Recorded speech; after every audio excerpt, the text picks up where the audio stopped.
So we're going to do a screencast that shows how you back up your Moodle course. I'm going to look for my mouse. It disappeared. You have to go down to the Administration tab and you click on Settings.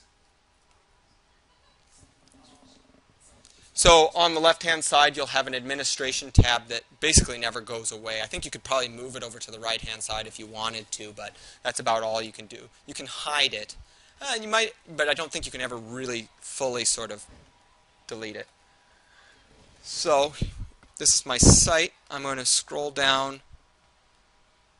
Oh, I made a mistake. Go back.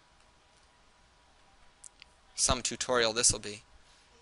But actually I can do the editing in Camtasia. So I actually go to Backup.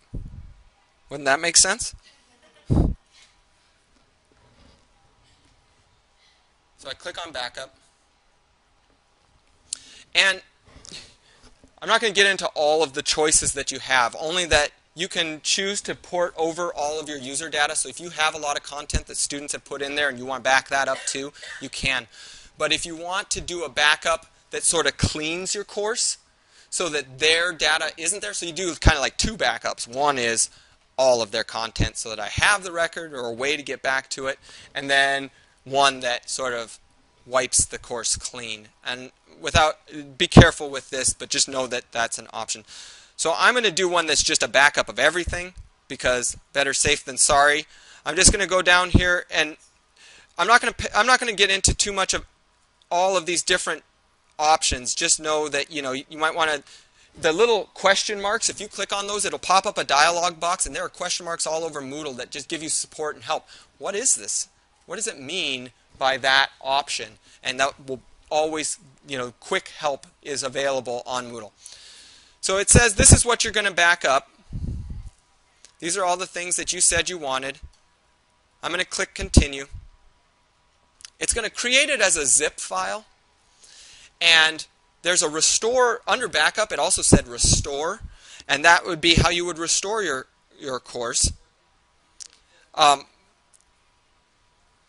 And it's thinking right now. It's taking all of that content and backing it up. And it will, by default, take that zip file, and it's going to put it in your files on Moodle. It saves that backup file to Moodle.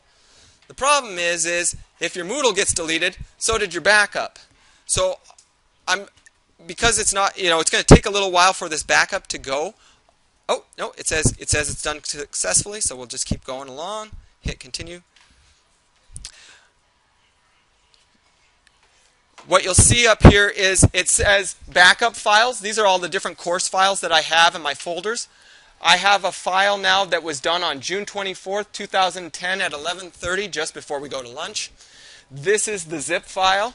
I'm going to take that zip file. I'm going to right-click on it. I'm going to save link as. And I'm going to save it. I'll just save it to my desktop for now. You want to get that onto a flash drive, back it up in a couple different places. The whole backup issue. I mean, if you lose stuff, it's a drag. But this is going to bring this down, back it up.